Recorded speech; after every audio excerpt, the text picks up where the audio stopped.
You have the Ethiopian Orthodox text, which has, I think, 88 books of the Bible in total. But in the Ethiopian Orthodox text, it's basically kind of like a mainline OG version of the Bible. And then sometime in the 4th century, there was actually a group that came together and they removed certain books.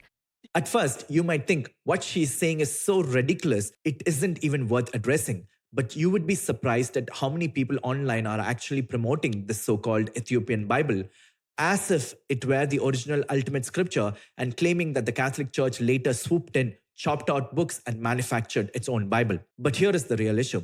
Whenever the question of biblical canon comes up, it's not ultimately about who has the oldest manuscript or who preserved the rarest collection of writings. The decisive question is always authority.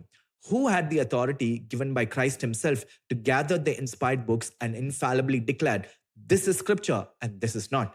That's the foundation everything else rests on, because without that authority, anyone, whether it's the Ethiopian church, a modern internet sect, or just an individual, could slap a bunch of texts together and call it the true Bible.